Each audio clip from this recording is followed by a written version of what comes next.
Welcome to the College of Education 10-Minute Research Break, a podcast devoted to highlighting research by Illinois State University's College of Education, faculty, staff, and students. So grab a cup of coffee, get comfortable, and take a break with us. Hi, I'm Tricia Class. Today's guest is Katie Smith, our doctoral student in the Special Education Department. She currently is a special education teacher for children with emotional disabilities and autism for the Special Education Association of Peoria County.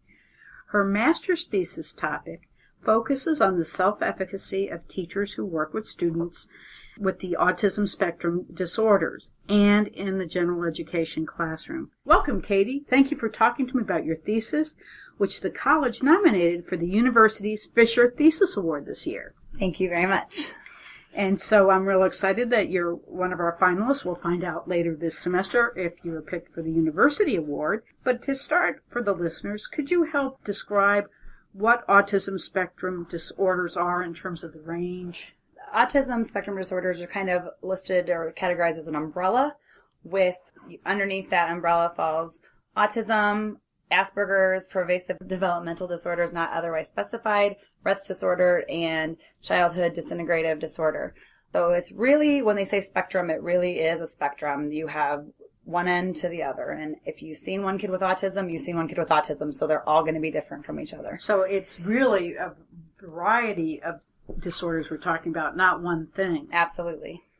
So in this thesis, you note that the literature says that due to legislation, more than 95% of students with disabilities tend to be in the regular classroom, but only 16% of the students with autism spectrum disorders tend to be in there. And they talked about some difficulties and reasons for that. Can you talk about those issues that makes that such a much smaller number than the general special education population? When they talk about, for one of the first things they talk about is socialization, and students with autism have a difficulty forming social relationships, and those things that we refer to as hidden curriculum items that we just know, things that are just kind of inherent to us. Kiddos on the spectrum don't understand, so they have a hard time interacting with their peers. Communication, sometimes they have a lot of issues with nonverbal communication. Eye contact. They oftentimes have what's called echolalia, which will be repeating, and it can be immediate or delayed. And a lot of times people don't know how to take that, so they don't know how to hold conversations with them, just as they can't really always hold joint attention and have conversations with teachers and other students. Behaviors, they have one of the biggest things would be their ability to cope with change, and they have this need for structure. And so changes in schedules where typical students or even us as teachers may think, oh, we can just kind of roll with it and change, that could throw off the whole world of a child with autism. And oftentimes it can be unpredictable in school environments, and teachers throw this in or a quiz in here, or, oh, we have an assembly here, and that can just throw off, and they don't know how to handle it. So a lot of times those things are just some of them. There's many other things because, like I said, they're all so different from one another, but those can make it very difficult for teachers in gen ed to deal with. Okay, and one of the things, because you wanted to study the self-efficacy of teachers related to ASD and its related needs, didn't exist. So you had to actually create your own. Can you discuss how you designed your instrument to really fit in both the concept of self-efficacy and tie in those key concepts that you thought they needed to deal with ASD? I started off with a few existing scales that were out there that did deal with self-efficacy, with what was called teacher self-efficacy, and looked at some of those items just in general. And then I knew, though, I had to tie it into autism, so based on what the literature said about characteristics and needs, I based the efficacy questions on ASD specifically. So one of them might have been, how comfortable are you in dealing with sensory needs of students? Because sensory needs is one of the issues that students with ASD deal with. Or how comfortable or confident are you in using visual supports, which is another strategy for students with autism. So I just kind of pulled the efficacy items and the autism items together to form my questions. Okay. And so in developing your own instrument, sometimes that takes more work. So that was interesting.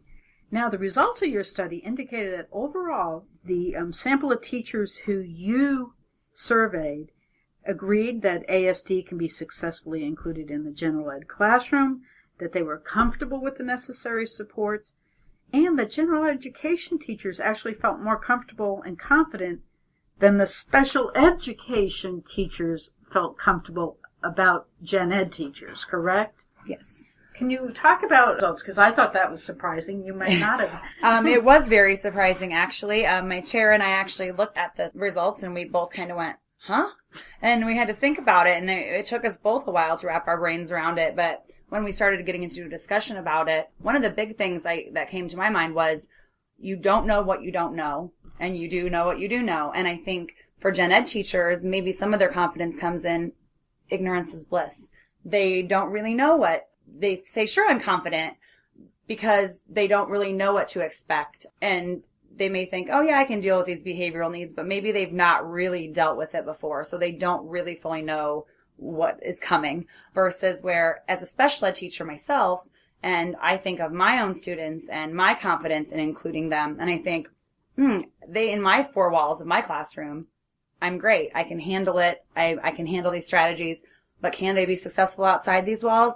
I'm not really sure. I don't know other teachers' abilities. So it took that perspective to really be able to wrap my brain around things.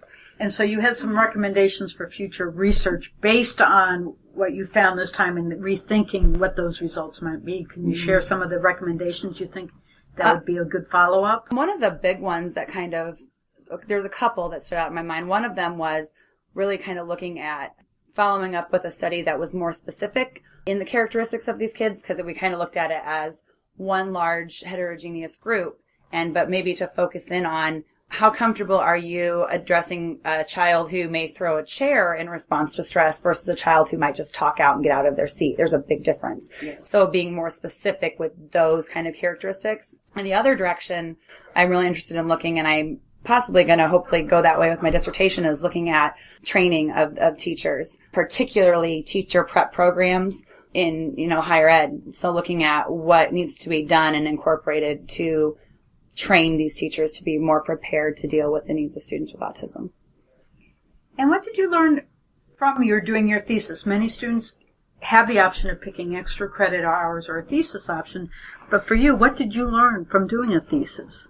I would say I learned a lot about myself, and I didn't go into my master's thinking I was going to write a thesis. I thought, I'll do national boards or I'll do something else. But by kind of the support of some faculty and kind of the urge from them, I really realized the research is so fascinating when you get into it, and when you're passionate about your topic and you really take ownership over it, it's a wonderful thing. And I hold this thesis in my hands and I look at it and think, wow, I wrote this. This is pretty amazing to be able to have this, and I can always look back on it and say, I did this, and this was my work, and I'm really proud of it. So that's good. And did you expect to go into a doctoral program when you started your master's? Not at all. Well, Not what at inspired you for that? That would be mainly my thesis chair, Stacy Bach. She has been a mentor in every sense of the words to me. She has gone above and beyond. She comes to my classroom, actually, and even helps consult with my students. And I've been in the role of her student in her courses. I have been underneath her as a thesis, student, and then I have worked with her in the field, and she's really inspired me, and I just want to be able to do that. I want to be a professor and be able to provide that for students in the future. Well, thank you so much. Mm-hmm. I'm sure today's conversation encouraged others to read your thesis, but I hope it encourages some other students to consider writing a thesis as well, because it sounded like you really got a lot out of it and enjoyed the process. Absolutely. Okay, well, thank you. Thank you. The full citation for today's thesis is Smith, 2012, Teaching and Supporting Students with Autism Spectrum Disorders in General Education Classrooms, a Survey of Self-Efficacy in Teachers, unpublished master's thesis, Illinois State University, Normal, Illinois. This thesis will soon become available on ProQuest. The citation can also be found at the website coe.ilstu.edu/research/podcasts. Have a great day. See you next time. This podcast is sponsored by Illinois State University's College of Education, where we strive to assure that all students realize the democratic ideal through our teaching, research, and service to the field of education.